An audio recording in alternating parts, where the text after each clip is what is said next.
Hello everyone, welcome to our channel. Yes, I am Arghyadeep with you, and today I have brought the very thrilling, very interesting story, The Red-Headed League of the Sherlock Holmes series by Arthur Conan Doyle.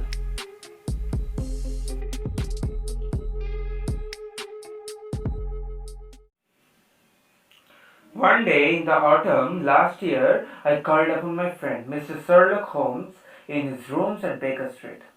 I found him deep in conversation with a very stout gentleman with fiery red hair. "You could not possibly have come at a better time, my dear Watson," said Holmes, welcoming me. "Mr. Jabez Wilson here has been good enough to call upon me this morning and to begin a story which promises to be one of the strangest I have listened to for some time. Perhaps, Mr. Wilson, you would be kind enough to recommence your story." The fat gentleman puffed out his chest with importance and pulled out a dirty and wrinkled newspaper from the pocket of his great coat. I studied him closely and saw that he looked like an ordinary tradesman. He was dressed in baggy trousers and a rather dirty coat. A flat-top hat lay on the chair beside him. There was nothing remarkable about him except for his blazing red hair and look of annoyance on his face. Mr. Wilson began his story by handing me the newspaper and pointing to an advertisement which read, "To the Red-Headed League, on account of the bequest of late Ezekiel Hopkins of Lebanon, Penn, USA. There is now another vacancy open which entitles a member of the League to a salary of £4 a week for purely nominal services. All red-headed men who are sound in body and mind and above the age of 21 are eligible. Apply in person on Monday at 11 o'clock to Duncan Ross at the offices of the League, 7 Pope Court, Street." The paper was dated 27th July 1890 and was therefore just 2 months old. Mr. Wilson, I had learned, was the owner of pawnbroker's business at Saxeburg Square near the city. It was not a very big business and he employed only one assistant. His name was Vincent Spaulding and he was a very willing worker. One day, Vincent Spaulding came to Mr. Wilson's office with a newspaper in his hand and said, "I wish to Lord, Mr. Wilson, that I was a red-headed man." "Why is that?" asked Mr. Wilson. "Why," said Vincent, pointing to an advertisement in a newspaper, "here's another vacancy at the League of the Red-Headed Men. It's worth quite a fortune to any man who gets it." With that, he began to persuade Mr. Wilson to apply for the job. The Red-Headed League, explained Vincent, was founded by an American millionaire, Ezekiel Hopkins, who was a very peculiar man. He was himself red-headed and had great sympathy for all red-headed men. So, before he died, he willed all his money to the League so as to provide jobs for men with red hair. Since he had started on his prosperous career from London, he wanted to do the old town a good turn, and so the job could only go to a Londoner with red hair. Vincent was quite convinced that Mr. Wilson would get the job if he tried. As Mr. Wilson's business was not doing too well, he was quite tempted. And so he agreed to go with Vincent to the address mentioned in the advertisement. There they found the place full of red-haired men, all trying for the job. Vincent Spaulding, however, pushed, pulled and butted till he got Mr. Wilson through the crowd into the office. There in the office sat a small man with hair even redder than Mr. Wilson's. "This is Mr. Jabez Wilson," said Vincent, "and he is willing to fill the vacancy in the League." "And he is admirably suited to it," the other answered. "He has every requirement. I cannot recall when I have seen anything so fine. So saying, he introduced himself as Duncan Ross, shook Mr. Wilson's hand and congratulated him on getting the job. The work involved was of a very simple nature. It was to copy out the entire Encyclopedia Britannica from 10 o'clock to 2 o'clock every day. This suited Mr. Wilson, as most of his business was done in the evenings, and he was sure that his assistant could manage in his absence. The salary was generous, £4 a week. The only condition was that Mr. Wilson has to remain in the office from 10 to 2. If he left the office during these hours, he would lose his job. Well, sir, Mr. Wilson continued his tale, I applied myself to the task in earnest and worked every hard for 8 weeks, when all of a sudden the entire business came to an end. To an end? Asked Holmes. Yes, sir. And no later than this morning, I went to work as usual at 10 o'clock, but the door was locked and this title square of cardboard was hammered onto the middle of the panel. He held out a piece of cardboard to the red. The red-headed league is dissolved. Dated October 9th, 1890. I was staggered, Mr. Holmes, our visitor said. I did not know what to do. I looked everywhere for Duncan Ross, but with no luck. I did not want to lose such a post without a struggle. So as I heard that you were good enough to give advice to poor people in need of it, I came right away to you. We shall do our best to help you, promised Holmes. But first, 1 or 2 questions. Mr. Wilson, this assistant of yours, how long he had been with you? About a month then. How did he come? In answer to an advertisement. Was he the only applicant?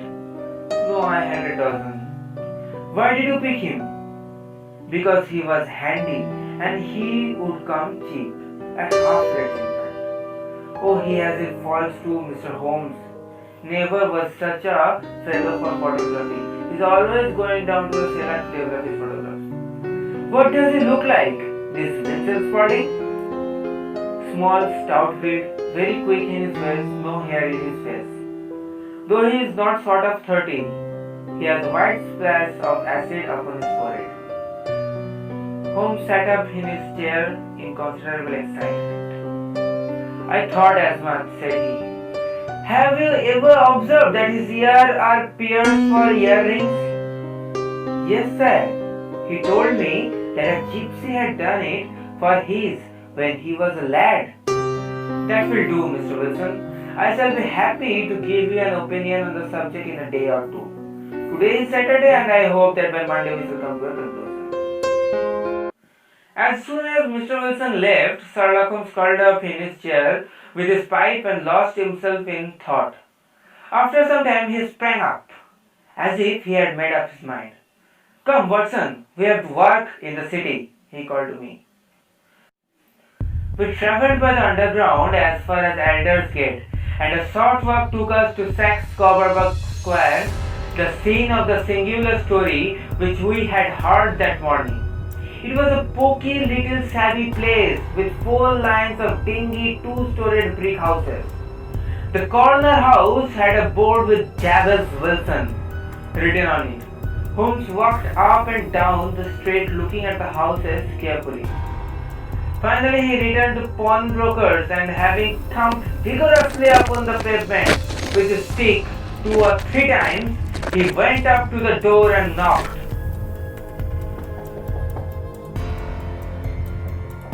It was instantly opened by a bright-looking, clean-shaven young fellow, which asked him to step in. Thank you, said Holmes. I only wish to ask you how you would go from here to the Strand. 3rd right, 4th left, answered the assistant promptly and closed the door. Smart fellow that, observed Holmes as we walked away. He is, in my judgment, the fourth smartest man in the London. I have known something of him before. Holmes now suggested that we explore the paths behind Saxeburg Square. The road behind the square was totally different from what we had seen in front. Whereas the front was deserted and quiet, the back was full of traffic, shops and offices. One of the buildings Holmes pointed out to me was that of a very large bank, the City and Suburban Bank. When we returned home, Holmes, who had been in deep thought, asked me if I would help him in rather dangerous task that night. A fairly serious crime, he said, was about to be committed, but we might be able to stop it. He also asked me to bring my revolver along. When I returned to Baker Street later that night, I found two other people with Holmes. One I recognized as Peter Jones, a police officer from Scotland Yard, and the other was a tall, thin, sad-faced man who was introduced to me as Mr. Merryweather. We got into two cabs, and very soon we were back in the street where Holmes and I had been that morning. Our cabs were dismissed, and guided by Mr. Merryweather, we passed down the narrow passage through a side door for which he opened for us. He went along a small corridor, down some steps into a huge cellular full of crates and massive boxes. Holmes got down on his knees and examined the place carefully with the help of a lantern and a magnifying glass. "We are at present, Watson," he explained to me, "in the cellar of the City and the Suburban Bank. Mr. Merryweather here is the chairman of the bank." I listened in amazement as he told me the reason why we were there. He expected some criminals to try and break into the cellar to steal the gold that belonged to the bank. To block off their escape from the front, two policemen had been posted at the front door. I placed my revolver cocked upon the top of the wooden case behind which I crouched. Holmes shot the slide across the front of his lantern, leaving us in pitch darkness. "And now we must be silent and wait," he said. What a time it seemed. Though the actual wait was only about an hour and a quarter, yet it appeared to me that the night must have almost gone. My limbs were heavy and stiff, but my nerves were worked up to the highest pitch of tension. Suddenly my eyes caught the glint of light. At first it was but a spark on the floor. Then it lengthened out until it became a yellow line, and then without any warning or sound, a gas seemed to open and hand appeared. Then with a tearing sound, one of the board white stones turned upon its side and left a square gaping hole through which streamed the light of a lantern. Over the edge, where there peeped a clean-cut boy's face. His figure drew itself over the edge, stood at the side of the hole, and proceeded to draw his companion, a red-haired young man, after him. "Great Scott! Jump, Archie, jump!" shrieked the intruder suddenly. Sherlock Holmes had sprung out and seized him by the collar. The other man dived into the hole. The light flashed upon the barrel of a revolver, but Holmes' hunting crop came down on the man's wrist, and the pistol clinked upon the stone floor. "It's no use, John Clay," said Holmes. "You have no chance at all." "So I see," the other answered coolly. "I fancy that my pearl is all right, though." "There are 3 men waiting for him at the door," said Holmes. "Oh, indeed. You seem to have done the thing very completely. I compliment you." "And are you?" Holmes answered. "Your red-headed idea was very new and effective." The man we had arrested was no other than John Clay, the murderer, thief, smasher and forger. He was quite a remarkable man. His grandfather was the Royal Duke, and he himself had been to Eton and Oxford. Holmes had been on his track for years. Later at Baker Street, Holmes explained to me how he had solved the mystery. It was perfectly obvious that from the first that the only possible object to this rather fantastic business of the advertisement of the league and the copying of the encyclopedia was to get Mr. Wilson out of the way for a number of hours every day. The method was no doubt suggested by Clay's ingenious mind by the color of his accomplice's hair. They put in the advertisement. One rogue had the temporary office, the other rogue incited the man to apply for it. And together they managed to secure his absence every morning in the week. From the time I heard of the assistant having come for half wages, it was obvious that he had some strong motive for securing the situation. But how could you guess that the motive was?